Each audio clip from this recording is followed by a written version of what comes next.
1962 ကျတော့ဦးနေဝင်းအာဏာသိမ်းလိုက်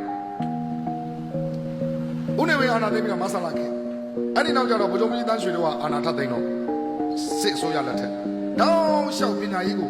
နှိမ်ချခဲ့ကြတောင်းလျှောက်ပညာရေးကိုဖျက်ဆီးခဲ့ကြဟုတ်တယ်နော်နှိမ်ချခဲ့တယ်ဆိုတဲ့စကားနဲ့မတော်ဘူးဖျက်ဆီးခဲ့တယ်လို့ပြောရမှာတနိုင်ငံလုံးတက္ကသိုလ်တွေပေါ်တာကြည့်အောင်ဖွင့်ပလိုက်တယ်ဘယ်တက္ကသိုလ်မှတက္ကသိုလ်အစင်တန်းမမီဘူးပဲခူးမှာပဲခူးတက္ကသိုလ်မကွေးမှာမကွေးတက္ကသိုလ်ဖွင့်လိုက်တော့တာတီကူလန်ရောရည်ရွယ်ချက်ကပါတော့ပဲခူးကကောင်ကိုပဲခူးမှာဖမ်းရတာလွယ်အောင်လို့မကွေးကကောင်ကိုမကွေးမှာဖမ်းရတာလွယ်အောင်လို့စေတနာကောင်းနဲ့ဖွင့်ပေးတာမျိုးမဟုတ်ဘူးဒီထဲမှာနီးပညာတက္ကသိုလ်ကျောင်းသားတွေပါလား GTI DTC တက်တဲ့ကျောင်းသားတွေပါလားဗမာတနိုင်ငံလုံးမှာ39ကျောင်းရှိတယ်အရင်တော့ရှိတာရန်ကုန်စက်မှုတက္ကသိုလ် DCI တို့လက်ထက်မှာရန်ကုန်စက်မှုတက္ကသိုလ်နောက်ကျတော့မန္တလေးစက်မှုတက္ကသိုလ်နှစ်ခုစစ်စိုးရလက်ထက်ကျတော့39ခု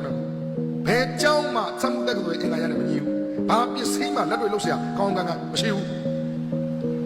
ကဲတို့နိုင်ငံဆိုင်ကယ်ထွက်လာကားထွက်လာထွန်ဆက်ထွက်လာထော်လာကြီးထွက်လာပလတ်စတစ်ကားတော့မထွက်ဘူးတို့နိုင်ငံ